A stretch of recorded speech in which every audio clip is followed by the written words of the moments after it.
ॐ स्थापकायस्य धर्मस्य सर्वधर्मस्वरूपिणे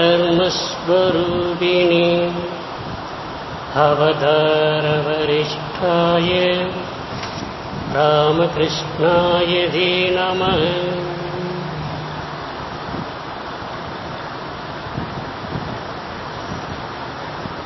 बुद्धं शरणं गच्छामि,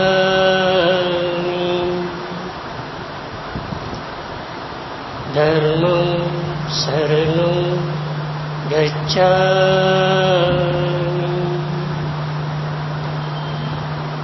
संघं शरणं गच्छामि।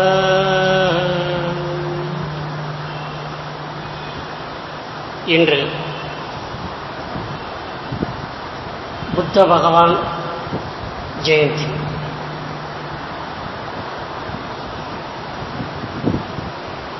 புத்த மதத்தின் அடிப்படையான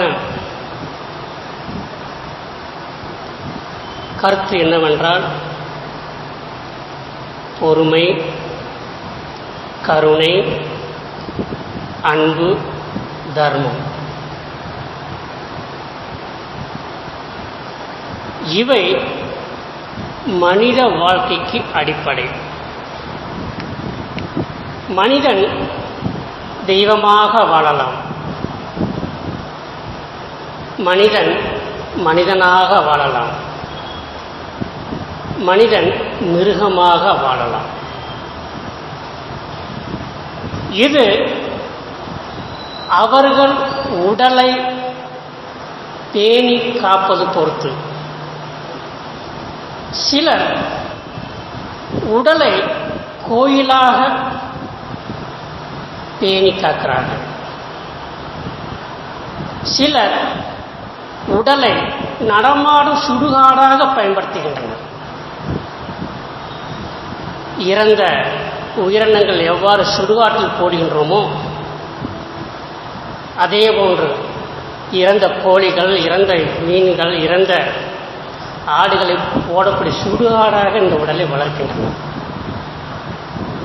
எந்த உடலில் இறைவன் வசிப்பான் என்று உங்களுக்கே தெரியும். ஏனென்றால் புத்த மதம் இயேசு பெருமான் தோன்றுவதற்கு முன்னால் தோன்றிய முதல் மதம். அப்போதே புத்தர் ஆடுகளை பலியிடாதீர்கள், அதற்கு பதிலாக என்னை பலியிடுங்கள் என்று அன்றே அவர் போராடி வருகின்றார். அவ்வாறு முதல் இந்து மதம் என்றால் அது புத்த மதம். அதற்கடுத்துதான் சைன மதம், எல்லா மதமும் உண்மை உண்மையாக வருகின்றன. புத்தர் லும்பினி என்ற இடத்தில் பிறக்கின்றார். அவருடைய பெற்றோர் அப்பா பெயர் சுத்தோனதர். அவருக்கு 2 மனைவிகள், ஒன்று மாயா தேவி, மற்றொன்று பிரஜாபதி கௌதமி. புத்தர் பிறந்த உடனே அங்குள்ள சோதிடர்கள், ரிஷிகள், முனிவர்கள் சொல்லிவிடுகின்றனர், இவர் மகா பெரும் ஞானியாக ஆவார். இரண்டாவது, இவர் பிறந்த 7வது நாள் இவருடைய அம்மா இறந்து விடுவார். இது அந்த நாட்டின் சோதிட கணிப்பு. சுத்தோதனர் புத்தருடைய அப்பா, நான் இந்த பாலகனை துறவு வீரனாக ஆக்க மாட்டேன், போர் வீரனாக ஆக்குவேன் என்று சபதம் எடுக்கின்றார். அந்த சோதிடர் சொன்னது போல் புத்தர் பிறந்த 7வது நாள் அவர்கள் அம்மா இறந்து விடுகின்றனர். சுத்தோதனர் செய்த தவறை இன்றும் பல பெற்றோர்கள் செய்து வருகின்றனர். உதாரணமாக எடுத்துக்கொள்ளுங்கள், +2 படித்த மாணவர்கள், மாணவிகள் அவர்களுக்கு மேற்படிப்பு என்ன படிக்க வேண்டும் என்று அவர்களை கேட்பதில்லை. நீ டாக்டராகு, இல்லை இன்ஜினியராகு, இல்லை மற்ற படிப்பை ஏதாவது எடுத்து படி என்று பெற்றோர்கள் அவர்களிடம் சொல்லுகின்றனர். என்னோட படிப்பு என்பது இஷ்டப்பட்டு படிக்க வேண்டும், கஷ்டப்பட்டு படிக்கக்கூடாது. இதே போன்றுதான் அந்த புத்தர் மாயாதேவிக்கு பிறக்கின்றார். அவர் இறந்தவுடன் பிரஜாபதியை மணக்கின்றார். புத்தரானவர் இறுதி வரை அவருடைய சித்தியின் மேற்பார்வையிலேயே வளர்ந்து வருகின்றார்.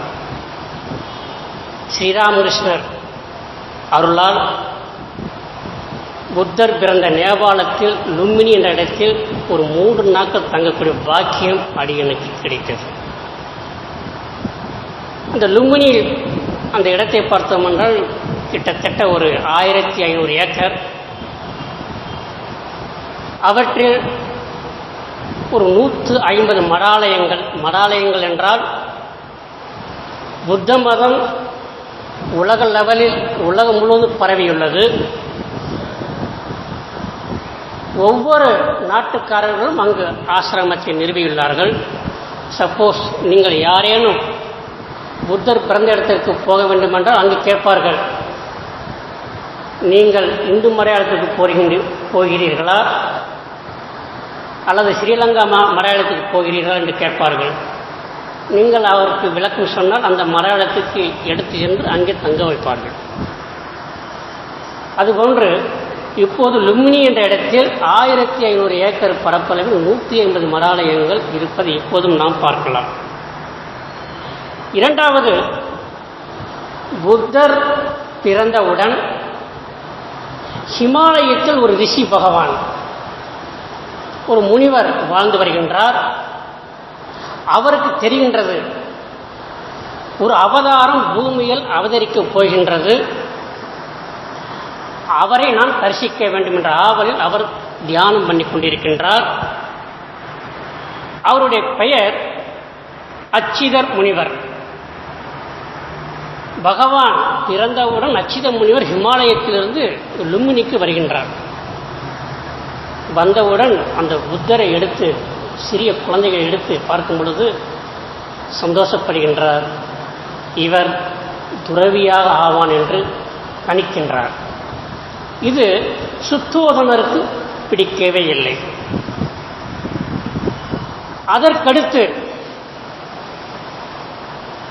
அவர் புத்தரானவர் சிறுவயதாக வளர்ந்து வரும் சமயத்தில் அவருடைய அப்பா கண்ணும் கருத்துமாக இருக்கின்றார். இவனை துறவியாக ஆகவிடக்கூடாது. சிறு குழந்தை, அது நேச்சுரல், இயல்பு. ஏனென்றால் கோழி முட்டைக்குள் வாத்து முட்டையை வைத்தால் இரண்டும் பொரிக்கும். ஆனால் வாத்தானது தண்ணீரை கண்டவுடன் குதித்து விடும் வாத்து குஞ்சு.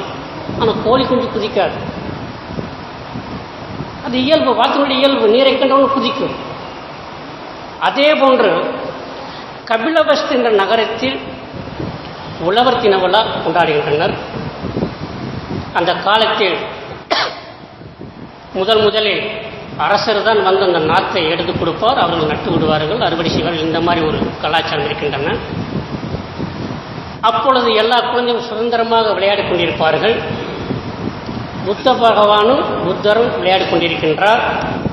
அவருடைய இயற்பெயர் சித்தார்த்தர். புத்தருக்கு முன்னால் அவர் இயல்பாகவே எல்லா குழந்தைகளும் விளையாண்டு கொண்டிருக்கும் சமயத்தில் அவர் ஒரு நாவல் மரத்தை பார்த்து விடுகின்றார். அந்த நாவல் மரத்தை பார்த்தவுடன் ஓடி சென்று அந்த மரத்தின் அடியில் உட்கார்ந்து தியானத்தில் ஆழ்ந்து விடுகின்றார். இதை கண்டவுடன் மக்களுக்கு சந்தோஷம், ஆனால் மன்னருக்கு சந்தோஷம் இல்லை. அதற்கடுத்து அவரை கல்விக்கூடத்தில் சேர்க்க வேண்டும். பொதுவாக எல்லா குருகுலத்திலும் சொல்லிக் கொடுப்பது போல காயத்ரி மந்திரத்தை அவருக்கு சொல்லிக் கொடுக்கின்றனர். அந்த கால குருகுல கல்வி அது இளவரசர்களுக்கென்றால் எல்லா வித்தைகளும் கற்றுக் கொடுக்க வேண்டும். அவ்வாறு வில்வித்தை, போர் வித்தை, சாஸ்திர வித்தை என்ற பல வித்தைகளை கற்றுக் கொடுக்கும் சமயத்தில் அவருடைய மாமன் மகன் தேவதத்தன் என்ற பெயர். இந்த தேவதத்தன் தான் இறுதி வரை புத்தருக்கு வில்லனாக வருகின்றார். அப்போது கல்வி கூடத்தில் ஒரு போட்டி நடக்கின்றது, யார் வலிமையானவர். அப்போது ஒரு யானையை கொண்டு வருகின்றனர். அந்த யானையை தேவதத்தன் தன்னுடைய முட்டியால் மண்டையில் அடித்து அதை சாகடித்து விடுகின்றான். எல்லோரும் கைதட்டுகின்றனர். தேவதத்தன் பெரிய பலசாலி. அதே போன்று ஆனந்த் என்ற ஒரு இளவரசன் இருக்கின்றான். அவன் அந்த இறந்த யானையை ஒரே கையால் இழுத்து போடுகின்றான். அப்படி என்றால் அவனுக்கு எவ்வளவு வலிமைங்கிறது அப்போது தெரிகின்றது. இதை காட்டிலும் புத்தர் வருகின்றார். புத்தர் வரும் சமயத்தில் இந்த யானையை 2 கைகளால் நன்றாக சுழற்றி இந்த காம்பவுண்டுக்கு அந்த பக்கம் போட்டு விடுகின்றார். இதை எதை குறிக்கிறது என்றால், சித்தார்த்தர் புத்தராக ஆவதற்கு முன்னால் வலிமையான அரசர். ஒரு வலிமையான அரசருக்கு வேண்டிய எல்லா திறமைகளும் அவரிடம் உள்ளது. இதில் எந்தவித சந்தேகமே இல்லை. அதற்கடுத்து அவருக்கு வருவது திருமணம். திருமணம் என்றாலே உங்களுக்கு தெரியும், அந்த காலத்தில் சுயவரம் ஒன்று ஆரம்பிக்கும். ராமாயண காலத்தில் அது வில்லங்கமாக இருக்கின்றது, மகாபாரத்திலும் அது வில்லங்கமாக இருக்கின்றது, புத்தருடைய காலத்திலும் அது வில்லங்கமாக இருக்கின்றது. ஏனென்றால் அந்த பெண்ணை விரும்புவர் 2 பேர். ஒன்று மாமன் மகன் இவன் சித்தார்த்தன், தேவதத்தன். இந்த பெண்ணை மணக்க வேண்டுமென்றால் மாமன்னார் ஒரு போட்டி வைக்கின்றார். பல போட்டிகள் வைக்கின்றார். பல போட்டிகளிலும் வெற்றி பெற்றால்தான் அந்த மாமன் மகளை மணக்க முடியும். இரண்டாவது, அந்த மாமன் மகளோ சித்தார்த்தைத்தான் விரும்புகிறார். ஆனால் போட்டியின் வெற்றி யாருக்கோ அவர்களைத்தான் மணக்க வேண்டும். இவ்வாறு பல போட்டிகள் நடக்கின்ற சமயத்தில் இறுதியாக ஒரு போட்டி நடக்கின்றது, வில்வித்தை போட்டி. அது என்னவென்றால், புறாவை பறக்க விடுவார்கள் ஆகாயத்தில். ஆகாயத்தில் கண்ணுக்கு எட்டாத தூரம் பறக்கும் சமயத்தில் இந்த வில்லெடுத்து அந்த புறாவை அடிக்க வேண்டும். அந்த போட்டியில் ஜெயித்தால்தான் திருமணம். தேவதத்தன் சரியாக அடித்து விடுகின்றான். ஆனால் சித்தார்த்தன் அதை அடிப்பதற்கு மறுத்து விடுகின்றான். காரணம், சித்தார்த்தர் ஒரு உயிரினத்தை கொல்லுவதற்கு அவருடைய மனம் இடம் தரவில்லை. என்னைப் போலவே புறாவும் வாழ வந்தது. அவர் சொல்லுகின்றார், புறாவுக்கு பதிலாக வேற ஒரு பொருளை நீங்கள் கொடுத்தீர்களானால் அவற்றை நான் அம்பு எய்வேன். போட்டியாளர்கள் சம்மதிக்கவில்லை. இறுதியாக ஒரு ருத்ராட்சன் விதையை எடுத்து அந்த ஒரு போர் வீரன் தூரம் எரிய வேண்டும். எவ்வளவு தூரம் எரிய வராலும் எரிய வேண்டும். அந்த எரிந்த ருத்ராட்சத்தை போகின்ற வழியிலே வில்லை வைத்து அவற்றை வீழ்த்த வேண்டும். அவ்வாறாக சித்தார்த்தன் இறுதியாக அந்த ருத்ராட்சத்தை வீழ்த்தி வெற்றி அடைகின்றான். யசோதை என்ற அந்த மணப்பெண் இவரை மணக்கின்றார். இவ்வாறாக திருமணம் நடைபெற்றது. அரசனுக்கு பெரும் சந்தோஷம். ஏனென்றால் அவன் துறவியாகவில்லை, திருமணம் செய்து விட்டான். இப்போதுதான் வினை ஆரம்பிக்கின்றது. சித்தார்த்தன் திருமணமாகிவிட்டது, இனிமேல் துறவி ஆக மாட்டான் என்றாலும் சித்தார்த்தன் நகரத்தை பார்க்க வேண்டும் என்பதற்கு, ஏனென்றால் இவன் இளவரசனாக சூட்டப் போகிறார்கள், அதற்கு முன்னால் நகரத்தை பார்க்க வேண்டும். பொதுவாக சித்தார்த்தர் எந்த தெருவழியாக போகின்றாரோ அந்த தெருக்கும் நன்றாக அலங்கரிக்கப்பட்டு இப்போதுள்ள சீஃப் மினிஸ்டர் மாதிரி ஒரு நாள் ரோடு என்று சொல்வார்கள். கார் போன உடனே அது பள்ளம் அடைஞ்சிருக்கு அந்த ரோடு. அதே போன்று அந்த தெருக்கள் அலங்கரிக்கப்படுகின்றன. அந்த வழியாக யார் முதியோரோ நோயாளியோ சாதுக்களோ யாரும் அந்த வழியில் அளவுடு கிடையாது. இது அரசனுடைய கட்டளை. இதன் விளைவாக அவர் நகரத்தை சுற்றி வருகின்றார். அவ்வாறு வரும் வழியில் இளவரசர் தேரோட்டியிடம் சொல்லுகின்றார், நீ அடுத்த தெருவுக்கு போ. தேரோட்டியானவர் சொல்லுகின்றார், அரசர் அங்கு போவதற்கு அனுமதிக்கவில்லை. சித்தார்த்தர் கோபம் கொள்ளுகின்றார், நீ நான் சொன்ன இடத்திற்கு போ. அவ்வாறு அவர் சொன்ன இடத்திற்கு இடம் மாற்றப்பட்டு திருவழியாக செல்கின்றார். அங்குதான் பல வைராக்கிய காட்சிகளை காண்கின்றார். முதலில் ஊன்றுகோல் ஊண்டி நடக்கும் மனிதன் முதலில் சித்தார்த்தன் அப்போதுதான் பார்த்து, இந்த வயதான மனிதர் யார்? ஏனென்றால் உங்கள் எல்லோருக்கும் கண்டிப்பாக புத்தருடைய வாழ்க்கை நன்றாக தெரியும். ஏனென்றால் 6ஆம் கிளாஸ் 7ஆம் வகுப்பில் கண்டிப்பாக உங்களுடைய பாடம் இருக்கின்றது. இரண்டாவது நோயுற்ற மனிதன். மூன்றாவது அந்த வழியாக ஒரு இறந்த பிணத்தை எடுத்துக்கொண்டு செல்கின்றனர். நான்காவது ஒரு சாதுவானவர் யோக நிலையில் உட்கார்ந்து கொண்டிருக்கின்றார். சித்தார்த்தன் எதையெல்லாம் பார்க்கக்கூடாது என்று அரசர் நினைத்தாரோ அதையெல்லாம் சித்தார்த்தன் பார்த்துவிட்டார். இதற்கிணங்க மனைவி யசோதை சித்தார்த்தரை சந்தோஷப்படுத்துவதற்காக என்னென்னமோ செய்து பார்க்கின்றார். அவர் மனதானது அந்த துக்கத்தை விட்டு வெளியேறவே இல்லை. இறுதியாக அவர்களுக்கு ஒரு குழந்தை வரை பிறக்கின்றது. இந்த சமயத்தில் அவர் யாருக்கும் தெரியாமல் நாட்டை விட்டு வெளியே போகின்றார். அவ்வாறு போகும் சமயத்தில் அநேகா நதிக்கரை, அந்த கப்பலவஸ்தை அந்த நதியானது பிரிக்கின்றது. யாருக்கும் தெரியாமல் அந்த நதிக்கரைக்கு செல்கின்றார். அந்த தேரோட்டி இவருடைய நண்பர். அந்த தேரோட்டி தான் இறுதி வரை சித்தார்த்தருக்கு உதவி செய்ய கொண்டே வருகின்றார்.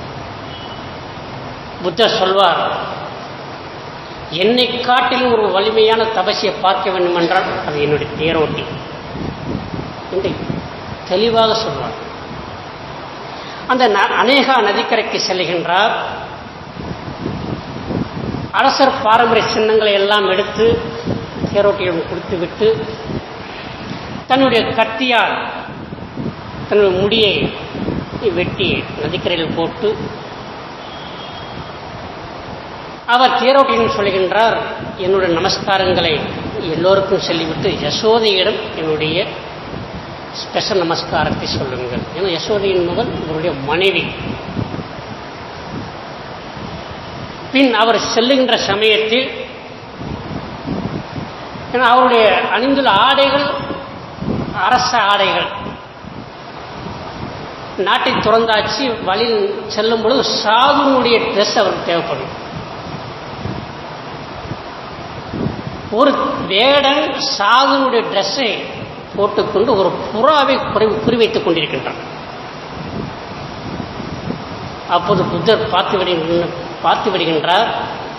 உடனே அந்த வேடனை கூப்பிடுகின்ற, ஏன் எதற்காக இந்த ட்ரெஸ்ஸை போட்டுக்கொண்டு நீ புறாவடிக்கின்றாய்? எல்லா உயிரினங்களுக்கு தெரியும், இந்த ஆடை உடுத்தியவர்கள் எல்லாம் அகிம்சைவாதி, அன்பு நிறைந்தவர்கள். அந்த கோட்பாடுக்கு இணங்க அவன் அந்த ட்ரெஸ்ஸை போட்டு சொல்லும் பொழுது அவன் புத்தர் அவரிடம் கேட்கின்றார், எனக்கு அந்த உன்னுடைய ட்ரெஸ்ஸை கொடு, உன்னுடைய ஆடையை கொடு, இந்த ஆடை எடுத்துக்கொள். அவன் பார்க்கின்றான், ராஜபோக ஆடை எத்தனை லட்சங்கள் ஆகும், ரத்தனங்களால் வைரங்கள் பதிக்கப்பட்ட ஆடை, இந்த ஆடையோ காவி ஆடை. அதற்கிணங்க அதை மாற்றிக்கொண்டு புத்தரானவர் துறவரத்தை ஆரம்பிக்கின்றார். அந்த வேரனுடைய அணிந்திருந்த சாது ஆடை எடுத்துக்கொண்டு மாட்டிக்கொண்டு செல்கின்றார்.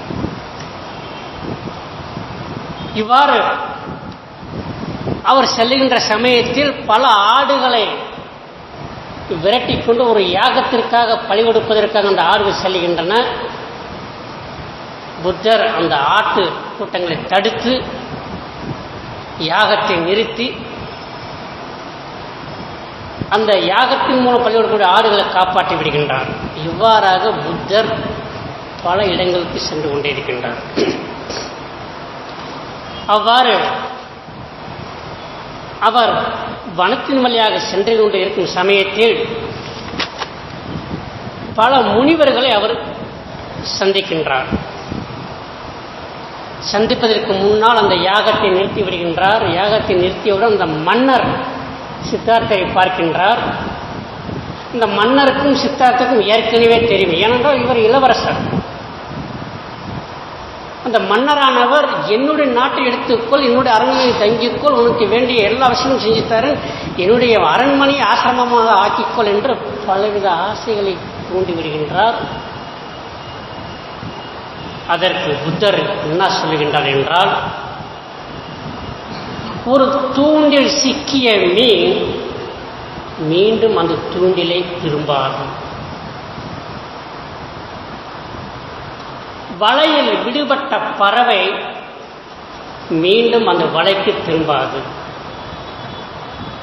அதேபோல் நான் இல்லறத்தை துறந்தேன், மீண்டும் இல்லற வாழ்க்கை எனக்கு வேண்டாம் என்று சொல்லிவிடுகின்றார். அவர் வனாந்தரங்களில் பல இடங்களில் தியானம் தவம் மேற்கொண்டு மக்கள் அவரிடம் சொல்கின்ற, பக்கத்தில் ஒரு பெரிய முனிவர் இருக்கின்றார், அவருடைய பெயர் காலமாரி, அவரிடம் செல்லுங்கள். புத்தரானவர் பல ஞானிகளை பார்க்க வேண்டும், தன்னுடைய சந்தேகங்களை தீர்த்துக் கொள்ள வேண்டும், தன்னுக்கு ஒரு வழி காட்ட வேண்டும் என்பதற்காக பல முனிவர்கள், பல ஆசிரமங்கள் அவர் நடந்து போகின்ற சமயத்தில் அந்த முனிவரை பார்க்கின்றார். அவர் புத்தரை பார்த்து நமஸ்காரம் செய்து, இந்த மடத்தின் அடுத்த தலைவராக தாங்களே இருங்கள். புத்தர் நினைக்கின்ற, திரும்பவும் சம்ஸ்காரம் வருகின்றது, எனக்கு அதை வேண்டாம், உங்களை காட்டிலும் பெரியவரை நான் பார்க்க வேண்டும் என்று சொல்லும் பொழுது காலமாரி என்ற முனிவர் அவருடைய குருவை காட்டுகின்றார். அவர் அவ்வாறு அவருடைய குருவுடைய பெயர் உத்தக ராமபுத்திரன், அவரையும் தரிசிக்கின்றார். அவரையும் இதையே சொல்லுகின்றார், என்னுடைய பரம்பரை வாரிசாக நீ இந்த ஆசிரமத்தை எடுத்து நடத்து.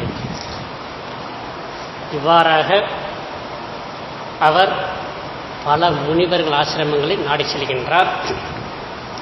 அப்பொழுது ஒரு நிகழ்ச்சி நடக்கின்றது. அம்ராபாலி என்பது ஒரு நடன பெண்.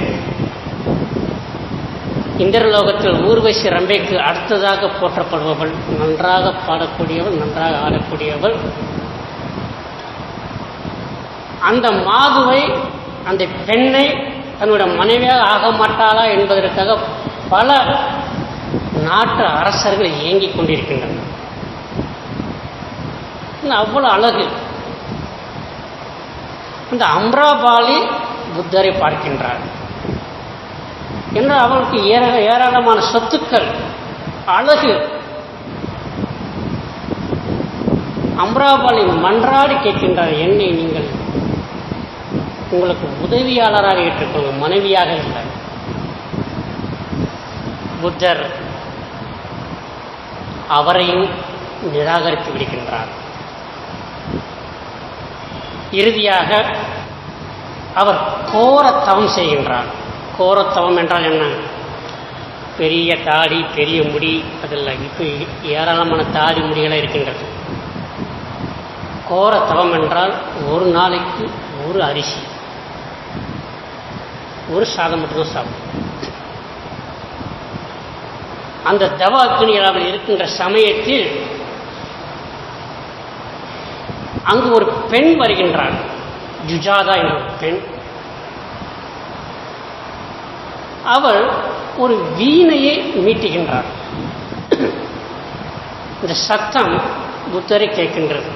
அவர் சொல்கின்றார், இந்த வீணையை நீங்கள் அதிகமாக அதிவேகத்தோடு மீட்டினால் அருந்து போகும், மிக மெதுவாக மீட்டினால் சத்தம் வராது. அதனால் நீங்கள் மத்திய பந்தம், நடுத்தரமாக நீங்கள் இதை மீட்ட வேண்டும். அப்போதுதான் சத்தம் வரும், அதே போன்று கேட்கவும் முடியும். இதே போன்றுதான் உங்களுடைய தபசும் இருக்க வேண்டும். இந்த பெண்ணுடைய வாக்கை மந்திரமாக எடுத்துக்கொண்டு ஜுஜாதா என்ற பெண் கொடுத்த பால் பாயசத்தை அருந்துகின்றார். அவ்வாறு அவர் அருந்தும் சமயத்தில் அவர் கூட உள்ள முனிவர்கள், ரிஷிகள் ஏராளமான தியானம் இருக்கின்றனர். அவரை விட்டு விலகி விடுகின்றனர். இவர் தவ வாழ்வுக்கு பதிலாக போக வாழ்வில் ஈடுபடுகின்றார் என்ற ஒரு ஐடியாவில் அவர்கள் இவரை விட்டு செல்கின்றனர். புத்தர் மத்திய பந்த சாதனை செய்கின்றார், தியானம், சபம் எல்லாம் செய்கின்றார். இதைத்தான் கீதையில் மிக அழகாக கிருஷ்ண பரமாத்மா சொல்லுகின்றார், அதிகமாக உண்பவனுக்கும் உணவே இல்லாமல் இருப்பவனுக்கும் யோகம் கிட்டாது. எதையுமே மத்திய மதத்தில் நடுவில் நீ பயணிக்க வேண்டும். இவ்வாறாக அவர் உடலை மிகவும் வருத்தாமல் மத்திய பந்த நிலையில் அவர் பல சாதனைகள் செய்து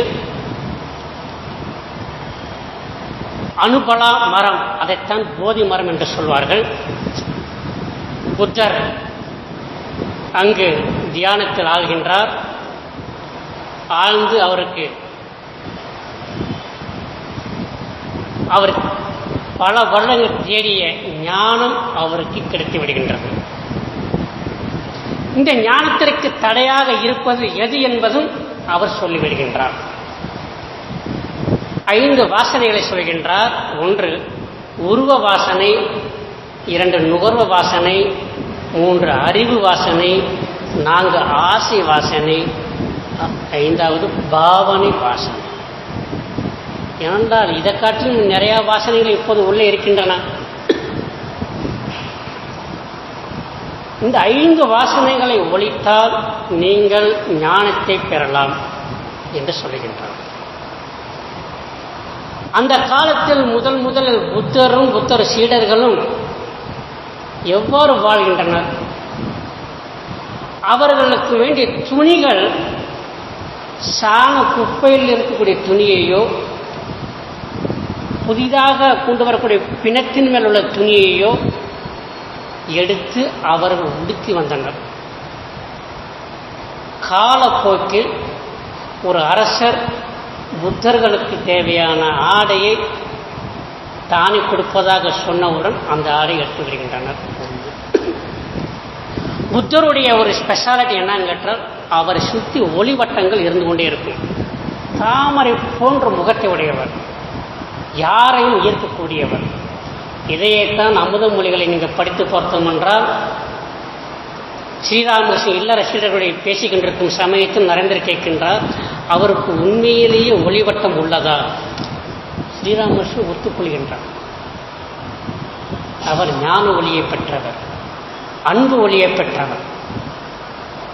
அதற்கு இணங்க புத்தரை கண்டவுடன் குடும்பமாக சன்னியாசி ஆகின்றனர்.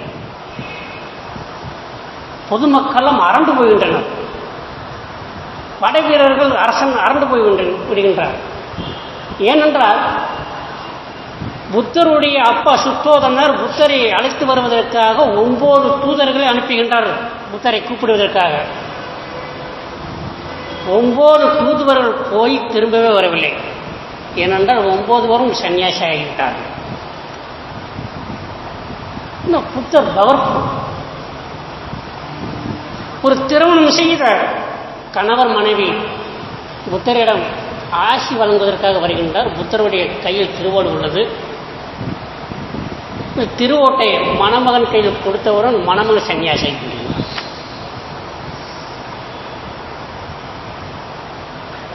ஏனென்றால் அவருடைய காலத்தில் அப்போது 1,00,000 சீடர்கள், மக்கள் பயந்து விடுகின்றனர். என்னுடைய கணவர் சீடராகிவிட்ட என்னுடைய வருமானத்திற்கு எங்கே போகிறது, ஏது போகிறது, என்ன போகிறது? இவ்வாறு பல குழப்பங்கள் அந்த காலத்திலே இருந்தது. இதற்கடுத்தாக புத்தருடைய அப்பா சுத்தோதனர் இறந்து விடுகின்றார். சுத்தோதனர் இறந்தவுடன் அவருடைய மனைவி பிரஜாபதி கௌதமி புத்தருடைய சித்தி, அந்த புத்தருடைய மனைவி யசோதா, இவர்கள் ஒரு 100 பெண்களோடு புத்தரை பார்த்து வருகின்றனர். ஆன்மீகம் ஆண்களுக்கு மட்டும் சொந்தமா, எங்களுக்கு இல்லையா? நாங்களும் சன்னியாசி ஆக வேண்டும், நாங்களும் போதிக்க வேண்டும் என்று புத்தரிடம் கேட்கின்ற புத்தர் இறுதி வரை அவர் அதற்கு உத்தரவு தரவில்லை. ஏனென்றால் அந்த காலத்திலேயே பெண்களுக்கு ஒரு மடம் ஆரம்பிக்கப்பட்டு விட்டது. இறுதியாக சில ரூல்ஸ் அண்ட் ரெகுலேஷன் சொல்வது, சில விதிமுறைகளை, கண்டிப்பான விதிமுறைகளை வளர்த்து பெண்களுக்கு உண்டான ஒரு ஆசிரமத்தை ஆரம்பிக்கின்றனர். இந்த காலத்திலும் சரி அந்த காலத்திலும் சரி இது நடப்பது வழக்கம். புத்தருடைய நெருங்கிய சீடர் அனந்தர், சாதுக்கள் எப்போதுமே சாயங்காலம் ஒவ்வொரு வீடாக சென்று பிச்சை எடுப்பது வழக்கம். அனந்தர் அழகில் சிறந்தவர். அப்போது அனந்தர் ஒரு வீட்டிற்கு பிச்சை எடுக்கும் சமயத்தில் அந்த வீட்டு ஓனருடைய மகள் அனந்தரை மணப்பதற்காக விரும்புகின்றார். அது மட்டுமல்லாமல் இனி நீ மணந்தே ஆக வேண்டும் என்று பல இடையூறுகள் கொடுக்கின்றார். அனந்தர் இந்த விஷயத்தை புத்தரிடம் சொல்லுகின்றார். புத்தர் அந்த பெண்ணை அழைத்து வரும்படி கூறுகின்றார். ஒரு சாதுவும் அந்த பெண்ணும் புத்தரை நோக்கி வருகின்றனர். புத்தரானவர் அந்த பெண்ணை கூப்பிட்டு, நீ அனந்தரை மணக்க வேண்டுமென்றால் 1 வருடம் பிச்சுனியாக இருக்கும். பிச்சுனிங்கிற பெண்கள் ஆசிரமத்தில் சன்னியாசியாக நீ வாழ வேண்டும். அதற்கு பின்னர் தான் நீ அவரை மணக்க முடியும். இது ஈஸியான வழியாக இருக்கின்றது சொல்லி மாதங்க என்ற பெண் சன்னியாசாசனம் சேர்ந்து விடுகின்றார். அங்கு பேச்சல் கொடுக்கப்படுகின்றது. இறுதியாக அந்த பெண்ணானவள் சன்னியாசியாக ஆகிவிடுகின்றார். அதற்கு பின் அவர் கல்யாணம் செய்து கொள்ளவில்லை. இவ்வாறாக புத்தருடைய வாழ்க்கையை சொல்லிக்கொண்டே போகணும் என்றால் நேரம் பத்தாது. அவர் இறுதியாக பொற்கொள்ளர் வம்சத்தைச் சேர்ந்த ஒரு பக்தர். அவர் புத்த மடத்திற்கு அதிகமான சேவைகளை செய்துள்ளார். அவருடைய ஆசை, புத்தர் என்னுடைய வீட்டிற்கு வர வேண்டும், சிறிது பிரசாதத்தை சாப்பிட வேண்டும் என்று சொல்லுகின்றார். அவருடைய விருப்பத்தை நிறைவு செய்வதற்கு புத்தர் அங்கு வருகின்றார். அங்கு வரும்பொழுது சுகர மத்துவம் என்ற ஒரு பெயருடைய ஒரு கிழங்கு இருக்குது, காளான்.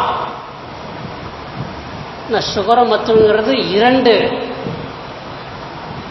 மீனிங் சொல்வார்கள், 2 அர்த்தங்கள். ஒன்று பன்றின் குறிக்கும், இன்னொன்று காளான் குறிக்கும். அந்த காளான் கிடைக்காத காலம், அந்த காளானை சமைத்து அவர் கொடுக்கும் பொழுது புத்தர் சாப்பிட மறுத்து விடுகின்றார்.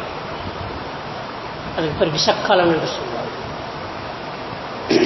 இறுதியாக பக்தர் கொடுத்து விட்டாரே, சாப்பிடாமல் போனால் அவருக்கு வருத்தம் ஏற்படும் என்பதற்காக அதை சாப்பிட்டு வருகின்றார். இதன் விளைவாக அந்த உணவின் காரணமாக புத்தர் காலமாகி விடுகின்றார். புத்தர் கடைசியாக சொல்லக்கூடிய வார்த்தை என்னவென்றால், பகைமைக்கு முற்றுப்புள்ளி வைக்க வேண்டுமென்றால் பகையால் முடியாது, பகைமையை ஒழிக்க அன்பால் தான் முடியும். அதனால் அன்பே தெய்வம், எல்லாவற்றிலும் அன்பை செலுத்தும். இரண்டாவது, இதயத்தின் அமைதி வழியாகவே உலகத்திற்கு அமைதியை கொடுக்க முடியும். அப்படி என்றால் முதலில் நீ அமைதி அடை, அதற்கு பின்னர் தான் நீ அமைதி அடுத்தவருக்கு கொடுக்க முடியும். இறுதியாக போரை தவிர்த்து விடு, புலாலை ஒதுக்கிவிடு. ஏனென்றால் பகவத்கீதையில் சொல்லுகின்றார், தூய்மையான உணவு தூய்மையான மனதை உருவாகும். ஏனால் இப்போதெல்லாம் வீடுகளில் பிணங்களை சமைக்கின்றனர். அதுக்கு தேங்காயும் மஞ்சள் பொடியும் போட்டு கண்ணை மூடிக்கொண்டு அடிக்கணும். பிணம் என்பது இறந்த பொருட்கள், இறந்த கோழியும் இறந்த மீனும் இறந்த ஆடும் எல்லாம் பிணமே. அது சுடுகாட்டுக்கு போகிற பிறகு நடமாடும் சுடுகாட்டிற்குள் செலுத்தக்கூடாது. இதனால் சொல்கின்றார், போரை தவிர்த்து விடு, புலாலை தவிர்த்து விடுகின்றது. இந்த வாக்கியத்தை எல்லோரும் பின்பற்றி புத்த பகவான் அடைந்த அமைதியை எல்லோரும் அடைய வேண்டும் என்று கேட்டுக்கொள்கின்றோம். இரண்டாவது, புத்த பெருமானுக்கு அப்புறம் புத்த மதத்தை பரப்பியவர் உங்களுக்கு எல்லோருக்கும் தெரியும், அசோகர். அசோகர் உலகம் முழுவதும் அந்த மதத்தை பரப்புகின்றார். அதோடு மட்டுமல்ல, அவருடைய மகன் மகளையும் இந்த புத்த மதத்தை சேர்த்து விடுகின்றார். புத்தர் இறந்த பின்னால் அந்த மதங்கள் பல வகை பிரிவுகளாக செயல்படுகின்றன. தேவராதவாத பௌத்தம், மகாயான பௌத்தம், ஹீனயான பௌத்தம், சீனாவில் பௌத்தம் சொல்லி வஜ்ராயண பௌத்தம் சொல்லி பல பிரிவுகள் பிரிந்து இன்றும் உலகில் அமைதியை நாட்டுகின்றன. இந்த நன்னாளில் புத்த பகவானுடைய கருத்துக்களை பின்பற்றி எல்லோரும் அமைதி பெற்று, யாரெல்லாம் அமைதி அடைந்தீர்களோ அவர்கள் மற்றவர்களுக்கு அமைதியை கொடுத்து எல்லோரும் சந்தோஷம் அடைய எல்லா வல்ல இறைவனை வேண்டி இந்த சிற்றூரை நிறைவு செய்கின்றேன். ஓம் சாந்தி சாந்தி சாந்தி. ஹரி ஓம். ஸ்ரீராமகிருஷ்ணார்ப்பணமஸ்து.